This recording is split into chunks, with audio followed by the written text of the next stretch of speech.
오늘 본문은 혼자가 아니라 공동체 안에서 더불어 사는 지혜에 대해서 말씀하고 있습니다. 1절 말씀입니다. 무리에게서 스스로 갈라지는 자는 자기 소욕을 따르는 자라 온갖 참 지혜를 배척하느니라.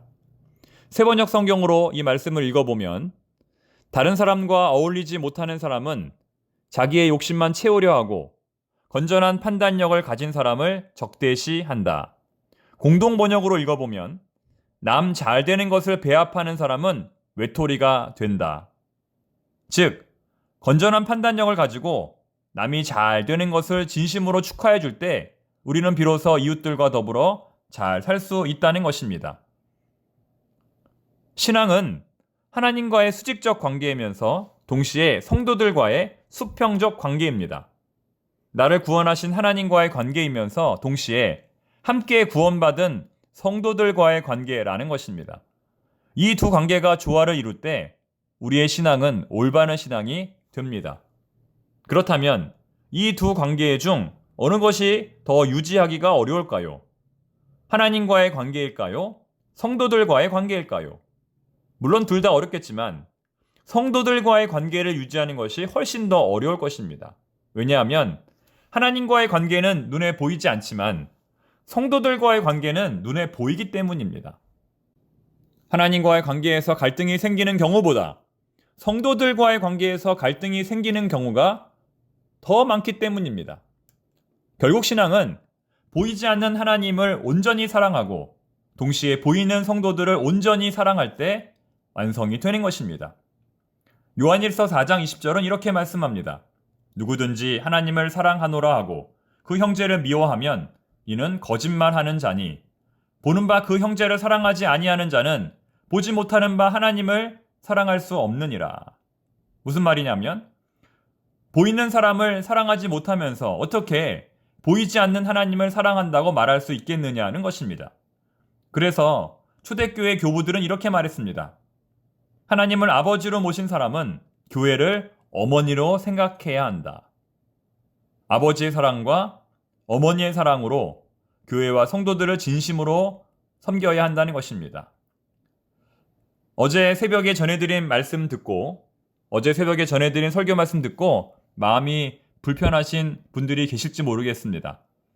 오늘은 그런 분들에게 조금은 편안함을 드릴 수 있도록 설교의 제목을 이렇게 잡아보았습니다. 청년과 노인이 함께 살아야 합니다. 청년과 노인이 함께 살아야 합니다. 이 문장 역시 시대의 예보라는 책에 나오는 문장입니다. 이 책에는 우리가 이 시대에 함께 공존하는 방법에 대해서 몇 가지를 알려주고 있습니다. 우리 교회에도 큰 도움이 될 것 같다. 이 시간 그 내용들을 전해드리도록 하겠습니다. 자, 첫 번째는 우리 모두는 똑같은 사람이다 라는 것입니다. 우리 모두는 똑같은 사람이다. 어떤 의미일까요? 이번에 정책 당회를 준비하면서 우리 청파동 교회 교우들의 통계를 내어보니 3040 세대가 132명, 5060 세대가 167명, 7090 세대가 136명이었습니다. 우리 사회의 고령화와는 달리 현재 우리 교회의 연령은 전체적으로 수평적인 분포를 보이고 있는 것입니다. 30대 이하의 청년들과 아이들도 무려 183명이나 되었습니다. 아주 바람직하고 건강한 연령 분포입니다. 앞으로도 우리가 이 상태를 잘 유지할 수 있도록 함께 노력해야 할 것입니다. 우리 모두는 똑같은 사람이다 라는 말의 의미는 말 그대로 나이와 연령에 상관없이 모든 사람들은 음식, 문화, 건강 등의 욕구가 서로 같다는 것입니다. 쉽게 말해 우리 할머니, 할아버지들도 피자를 좋아하고 아이스 아메리카노를 좋아한다는 것입니다. 옛날과는 다르다는 것이죠. 젊은 사람들이 아이돌 가수를 좋아하는 것처럼 우리 어르신들도 임영웅 같은 트로트 가수를 좋아한다는 것입니다. 예전 교회에서는 어르신들이 모이기만 하면 자신이 어느 가수의 팬클럽 회원이라고 자랑스럽게 이야기를 하셨습니다. 이처럼 우리 어르신들은 건강하고 생활력이 있기 때문에 젊은 세대들보다도 어떤 면에서는 시장성이 더 강합니다. 이것이 바로 실버 산업이 앞으로 더 중요하게 여겨지는 이유입니다. 물론 취약한 어르신들에 대한 배려가 필요하겠지만 이제 나이는 숫자에 불과할 뿐입니다. 두 번째, 그러므로 지금은 나이에 대한 집착에서 벗어날 때입니다. 그러므로 지금은 나이에 대한 집착에서 벗어날 때입니다. 우리 대한민국 사회는 유독 나이에 대한 집착이 큽니다. 놀이터에서 아이들이 처음 만나면 제일 먼저 하는 것이 무엇입니까? 나이를 묻는 것입니다. 너 몇 살이야? 물어보고 자기보다 나이가 어리면 너 이제부터 나를 형이라고 불러. 이렇게 말합니다. 자연 생태계에서 우리 인간들처럼 나이를 가지고 서열을 정하는 동물이 있을까요? 없을 것입니다. 물론 좋은 의미일 수 있습니다. 오래 산 사람을 존중하고 그 사람의 지혜를 인정하는 것이기 때문입니다. 하지만 나이 그 자체가 좋고 나쁨의 기준이 될 수 없습니다. 젊은 것이 무조건 좋고 늙은 것이 무조건 나쁜 것이 아니라고 제가 지난주에 말씀드렸습니다. 그러므로 사람을 평가할 때 나이와 재산과 돈으로 그 사람을 평가해서는 안 됩니다. 너는 그 나이에 왜 그 모양이야? 나이가 30인데 졸업도 아직 안 했니? 나이가 그 정도면 연봉이 이만큼은 되어야지. 와 같은 생각은 이제 앞으로 절대로 하지 말라는 것입니다. 이 세상에는 매뉴얼도 없고 올바른 길도 존재하지 않습니다. 모든 사람들이 모든 것을 다 가질 수 없습니다. 30살에 대학을 졸업하지 못했어도 아무 상관없습니다.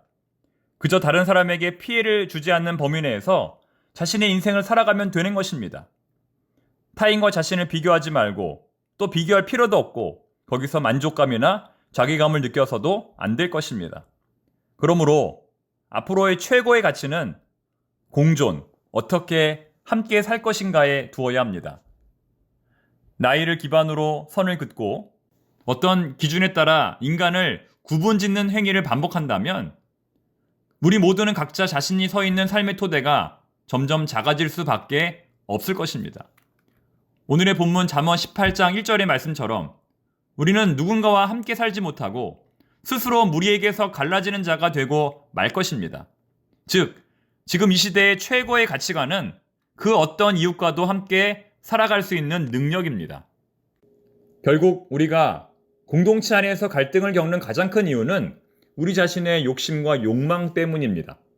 겉으로는 어떤 거룩한 존재와 거룩한 존재의 갈등처럼 보이지만 실제로는 가장 세상적인 욕심과 욕망이 부딪혀 갈등하고 있는 것입니다. 그런데 우리는 그것을 인정하지 못하고 무조건 상대방 탓만 하고 있기 때문에 갈등의 문제가 전혀 해결되지 않는 것입니다. 따라서 내가 한 걸음 물러서면 문제는 보다 더 쉽게 해결됩니다. 이 문제를 해결하는 열쇠가 바로 나에게 있다는 것입니다. 여기 좁은 길에서 만난 두 자동차가 있습니다. 서로 지나가지 못하고 있습니다. 모두 양보할 수 없는 상황입니다. 하지만 그럼에도 내가 양보하면 문제는 해결됩니다. 문제가 해결되면 나는 다시는 그 자동차와 만날 일이 없고 내 길을 가면 됩니다. 그런데 내가 양보하지 않으면 나는 지금도 그 자동차와 갈등을 하고 있을 것입니다. 여러분 어떻게 하시겠습니까? 모든 문제의 키는 나에게 있습니다. 기도하겠습니다. 하나님 아버지, 벌써 이번 한 주간이 다 지나갔습니다. 수능 시험을 치른 자녀들, 그 결과에 상관없이 수고했다, 잘했다 격려해 주시고 정신적인 허탈감을 느끼지 않도록 주님께서 그 마음과 생각을 붙들어 주시옵소서. 앞으로의 미래를 향하여 보다 더 힘차게 나아가게 하옵소서. 끝까지 하나님을 신뢰하며 하나님께 자신의 진로를 의탁하는 우리의 자녀들이 되게 하옵소서. 앞으로 이 시대의 가장 큰 과제는 어떻게 함께 살 것인가입니다. 아이와 청년과 노인이 함께 살아갈 수 있는 건강한 나라가 되게 하옵소서. 교회 안에서 먼저 이러한 비전이 이루어지게 하옵소서. 세대 간의 갈등, 지역 간의 갈등, 빈부 간의 갈등이 신앙 공동체 안에서 먼저 해결되게 하옵소서. 예수님의 이름으로 기도드립니다. 아멘.